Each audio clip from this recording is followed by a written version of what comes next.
Bienvenido a su programa Respira Libre, un programa de salud y calidad de vida hecho por médicos con un lenguaje manejable para todos ustedes. Y estamos hoy sábado 27 de septiembre, como todos los sábados, a las 9 de la mañana, de 9 a 11 de la mañana, acompañándolos por acá por Difusión Latina. Les recuerdo que estamos en el dial 97.7 por Caracas, 95.9 en Puerto La Cruz. Pero no tienen excusa porque por la www.difusionlatinafm.com nos pueden sintonizar donde quiera que usted se encuentre.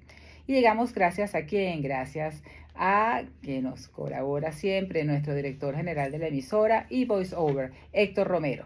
Jack Valera en la gerencia de producción, Tamoy Blanco y José Ángel González en edición y montaje. En la producción de todo lo que es el mundo Respira Libre, Danielis Camargo.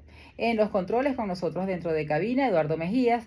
Y en la producción ejecutiva y quienes habla, Sajid Samariño, PNI 31743. Nuestras redes sociales, @Respira Libre, @Difusión Latina FM, @Sajitza Piso Marino, todos por Instagram. Y pueden comunicarse con nosotros a través de la cuenta de Telegram Respira Libre Oficial.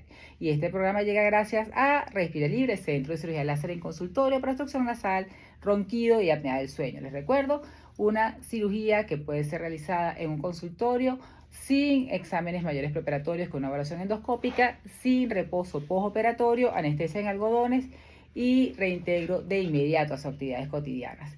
Más de 5.300 pacientes lo avalan en nuestros 3 países, Venezuela, República Dominicana y Estados Unidos, porque una respiración adecuada mejora tu calidad de vida.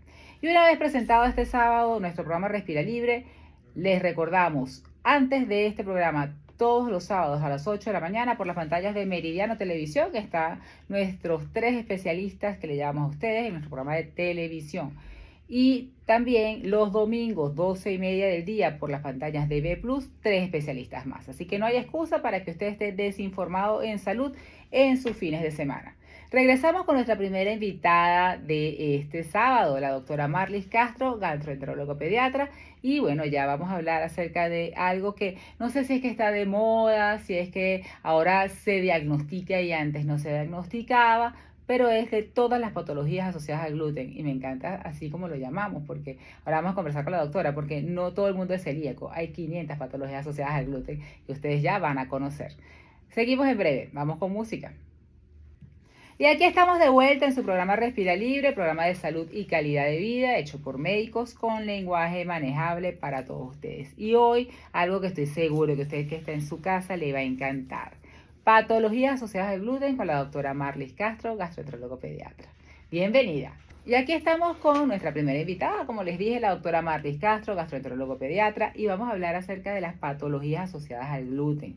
Hoy en día se dice que todo paciente es celíaco, pero eso no es así. Qué bueno que tenemos este título y bienvenida, Marlis. Por favor, acláranos esto. Hola, Saditza, un placer. Buenos días a toda la audiencia. Un placer para mí estar aquí y poder compartir con ustedes un poquito de mis conocimientos sobre estas patologías. Las patologías asociadas al gluten es la denominación que se ha dado para describir todas aquellas patologías asociadas a la ingesta de gluten, las cuales engloban 3 patologías importantes, que son la enfermedad celíaca, la sensibilidad al gluten no celíaco y la alergia al trigo. Si bien es cierto que son 3 patologías que el paciente desencadena síntomas y signos con la ingesta de gluten y asimismo mejoran con la retirada del gluten de la dieta, cada uno tiene un criterio y un diagnóstico diferente en donde se debe englobar este paciente, dependiendo de los síntomas de cada paciente. Quiere decir que ahora no es que están de moda, sino que ahora se saben diagnosticar. Claramente, anteriormente era aquel paciente que tenía siempre distensión abdominal, dolor abdominal, diarrea, pero era una patología que no se conocía. Entonces, al tú no conocer la patología, no la piensas y no la diagnosticas. Claro. Entonces, actualmente, posterior al avance, a la ciencia, a todas las sociedades de gastroenterología a nivel mundial, se ha planteado todas o se han englobado todas estas patologías con el gran nombre de patologías asociadas al gluten. Y de ahí se va estudiando cada paciente para poder englobar o, dependiendo del criterio que presente el paciente, sobre cada patología e iniciar la dieta con restricción dependiendo de la patología el tiempo que amerite. ¿Hay alguna diferencia en cuanto a estas 3 patologías con la edad? ¿O las 3 pueden aparecer desde recién nacer? No, realmente ellos tienen, por ejemplo, la enfermedad celíaca tiene un pico bimodal, ellos pueden aparecer entre 1 a 3 años y posteriormente en la adultez a partir de los 30 años. También ocurre que estos pacientes pediátricos que no son diagnosticados llegan con esa sintomatología, con una mala calidad de vida, hasta la adultez y en el periodo a partir de 30 años es cuando se logra hacer el diagnóstico. ¿Y cuál sería la diferencia para la persona que nos está oyendo que dicen, bueno, todos son celíacos, pero ya se sabe que todos no son celíacos? ¿Cómo hacemos para que cuando llegue al gastroenterólogo pediatra, nuestro niño, qué van a hacer? Que esté preparado en la casa, mira, le van a hacer una biopsia, mira, le van a hacer un examen de heces, ¿qué le vas a hacer? Ok. Bueno, estos pacientes generalmente son referidos por el pediatra porque tienen una larga data de no solamente síntomas gastrointestinales, que dentro de esta esfera gastrointestinal vamos a tener dolor abdominal, distensión abdominal, diarrea, estreñimiento, constipación, y además de esto son pacientes que pueden presentarse con otro tipo de sintomatología, que no es solamente gastrointestinal.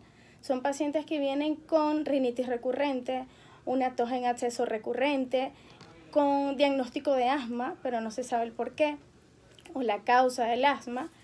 Hay pacientes que incluso tienen síntomas neurológicos asociados al gluten, como por ejemplo déficit de atención, trastornos de conducta, trastornos depresivos. Además de esto, hay pacientes que pueden convulsionar por esta sustancia, porque realmente es una sustancia tóxica para aquel paciente que tiene la condición genética. Y también puede presentarse con síntomas a nivel de piel. Entonces, por todo esto hay que hacer un buen examen físico, una buena historia clínica, ver todo cómo ha venido evolucionando esa patología para poder pensar en enfermedad celíaca, en sensibilidad al gluten o alergia al trigo. ¿Y cómo lo vamos a diferenciar?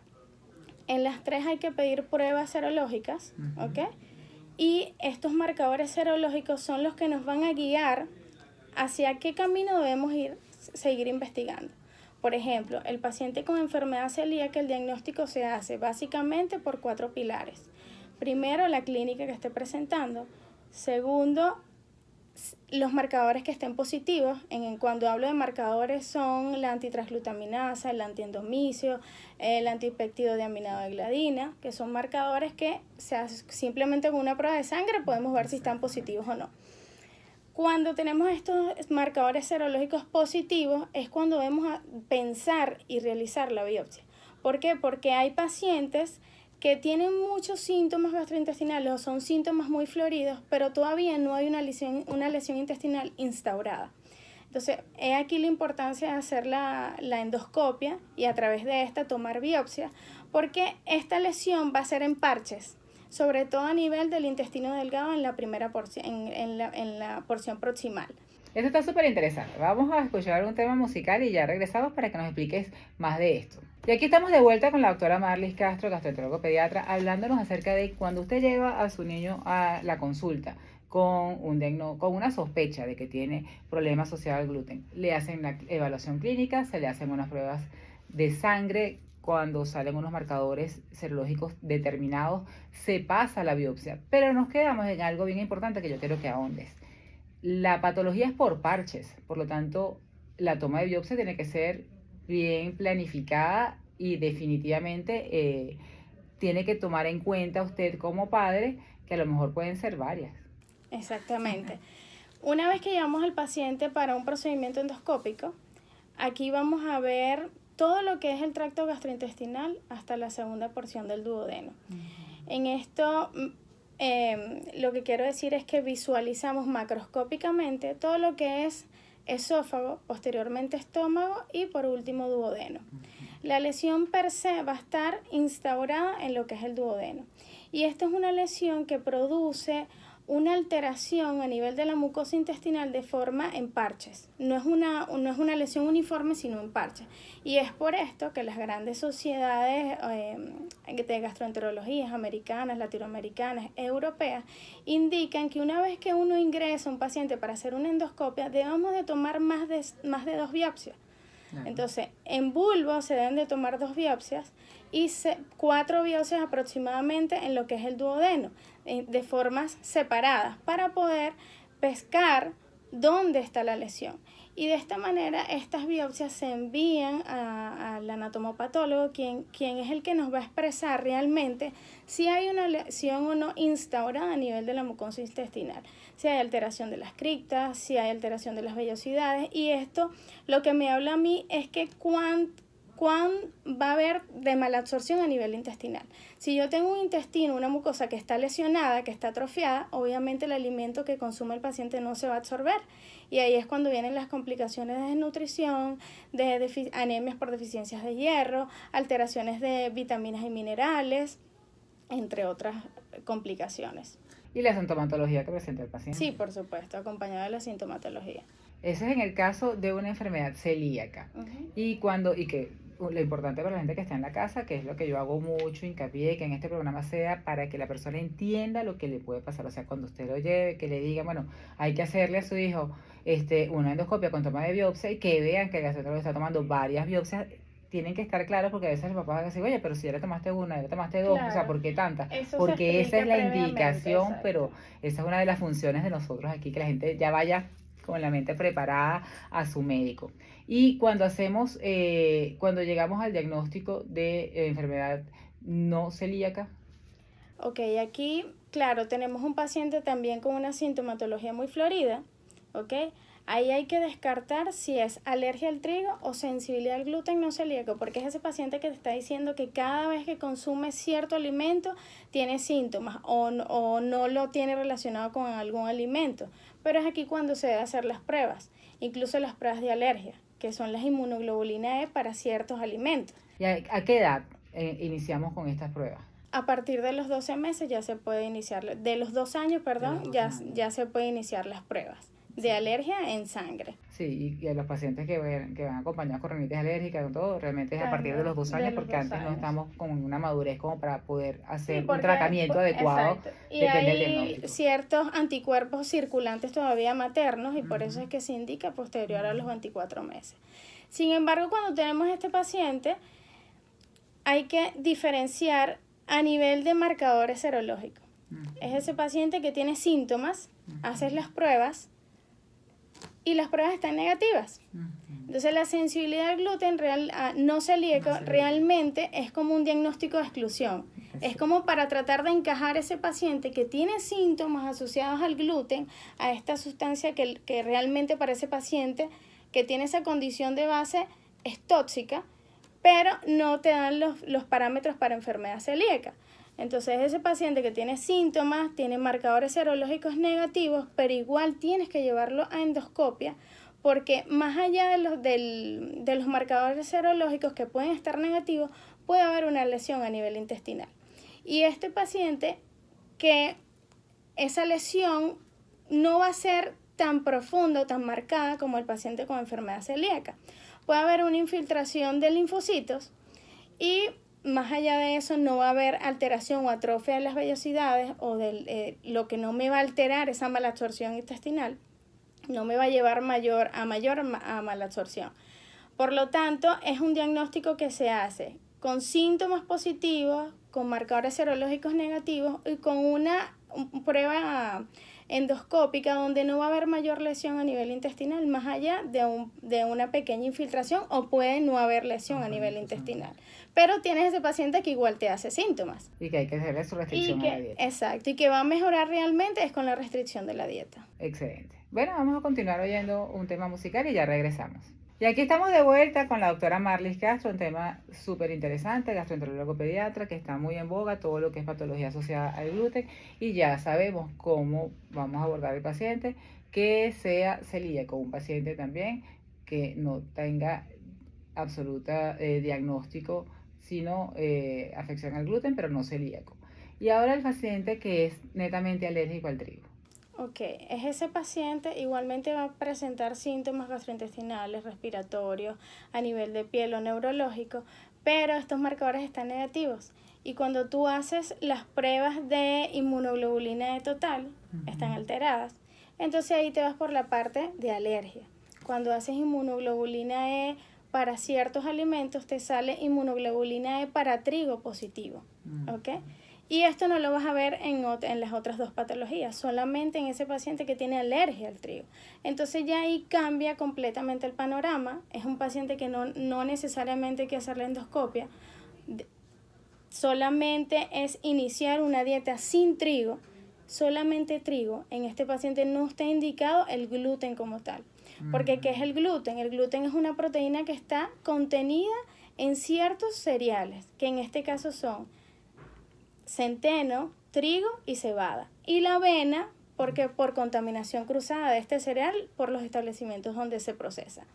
Sin embargo, cuando hablamos de alergia al trigo, es solamente a este tipo de cereal. Es un paciente que tolera perfectamente y no hace síntomas cuando consume alimentos con cebada y con centeno. Y entonces aquí cambia un poquito la dieta.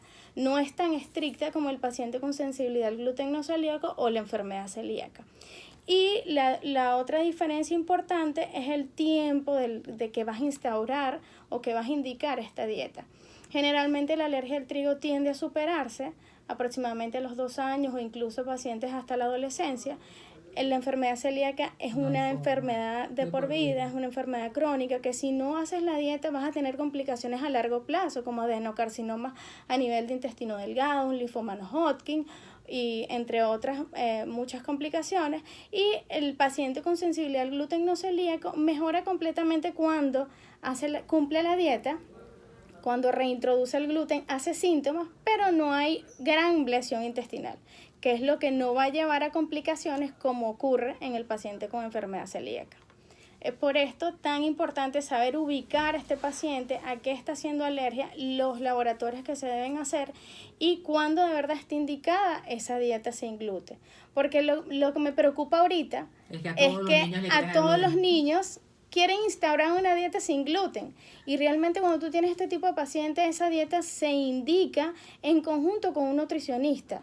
Porque de esta manera es que vas a evitar la deficiencia de vitamina D, de folatos, de hierro, de proteínas incluso, el aporte de fibra, el aporte de grasas, porque estos alimentos, para tratar de hacerlos como más comestibles, ¿ok? Por así decirlo, tienen que hacer un proceso con mayor aporte de grasas, mayores azúcares y entonces deja de ser completamente saludable. Entonces, cuando... Pero hay muchos padres que, por lo menos el que nos llevan a nosotros Respira Libre, no, hagan el proceso de láser, pero aparte, ya yo le voy a quitar el gluten. Claro, sin saber. ¿Qué es eso? Sin saber, exacto. Entonces es un paciente que realmente tú no lo tienes que restringir si realmente no tiene una condición de base o no está genéticamente predispuesto para una de estas enfermedades. Mara, yo creo que quedó súper claro. Vamos a escuchar una pausa musical y ya regresamos. Y le estoy pidiendo aquí a la doctora Marlis que haga su recapitulación, un resumito para aquella persona que se nos está viendo en este momento, tenga claro estas 3 patologías diferentes. Ok, entonces para resumir, Ajá. la gran patología asociada al gluten, que es para englobar 3 patologías importantes que se desencadenan por el gluten en aquel paciente genéticamente predispuesto. ¿Qué quiere decir esto? Que tiene un gen que predispone a esta enfermedad, sobre todo a la enfermedad celíaca. Entonces, dentro de estas 3 patologías tenemos la enfermedad celíaca, la sensibilidad al gluten no celíaco y la alergia al trigo. La enfermedad celíaca, actualmente todo el mundo piensa que es enfermedad celíaca, pero realmente no es así. No todo paciente con distensión y dolor abdominal es enfermedad celíaca. Para esto hay que hacer pruebas de laboratorio, estudiar al paciente, ver los antecedentes familiares, si hay atopia en los familiares de primer grado, si hay rinitis alérgica, si hay otro síntoma, porque no solamente son síntomas gastrointestinales, sino también puede ser aquel paciente que hace solamente síntomas respiratorios, neurológicos, alteración de la conducta, déficit de atención o alteraciones a nivel de piel también. Y en estos pacientes entonces tratar de ubicarlos en cuál de las 3 patologías encaja el paciente. Y entonces el primer paso es hacer las pruebas serológicas, que es una prueba de sangre. Aquí es para ver si los anticuerpos relacionadas con enfermedad celíaca están positivos. En el caso de estar positivos pasamos a un segundo paso, que es cuando planificamos la endoscopia del paciente para ver macroscópicamente todo ese tracto intestinal macroscópicamente. Y posterior a esto se toman biopsias, aproximadamente 6 biopsias, porque es una lesión que ocurre en parches, no es una lesión uniforme. Entonces se deben de tomar varias biopsias para que el patólogo pueda estudiar varios tejidos y ver dónde está la lesión. Y dependiendo de la lesión hay una clasificación que nos indica a nosotros qué tan dañado está ese intestino por la ingesta de gluten. Y una vez que se evidencia que hay una lesión intestinal, se instaura el tratamiento, que básicamente es una dieta con restricción de gluten de por vida, en el caso del paciente con enfermedad celíaca. Es realmente apegarse a esta dieta es complicada, pero el paciente se da cuenta de la mejoría de los síntomas y que hay calidad de vida cuando realmente se cumple esta dieta. Y es cuando realmente la familia entiende el problema per se del paciente. Y el acompañamiento de la familia, por supuesto, es súper importante. También tenemos el paciente con sensibilidad al gluten no celíaco, que es este paciente que también hace un síntoma asociado a la ingesta de gluten, pero que cuando hacemos las pruebas serológicas están negativas. También se debe hacer una endoscopia para ver si hay o no lesión a nivel intestinal, pero no hay una lesión como ocurre en la enfermedad celíaca. Lo más que puede haber es un infiltrado de linfocitos de células a nivel de esa mucosa intestinal, pero más allá de hiperplasia o de atrofia vellocitaria no va a ocurrir. Y pues se debe hacer una prueba genética, que en el caso de la enfermedad celíaca siempre va a estar positiva, y en la sensibilidad al gluten tenemos un 40% que puede tener esa prueba positiva, pero no es enfermedad celíaca. Tiene la predisposición genética, pero no desarrolla la enfermedad. ¿Okay? Y la alergia al trigo es alergia solamente a este cereal, porque es la proteína que contiene el trigo. Cada uno de estos cereales contiene una proteína que el intestino no la tolera. Y en el caso de la enfermedad celíaca o la sensibilidad al gluten no celíaco, no va a tolerar ni la avena, ni el centeno, ni el trigo.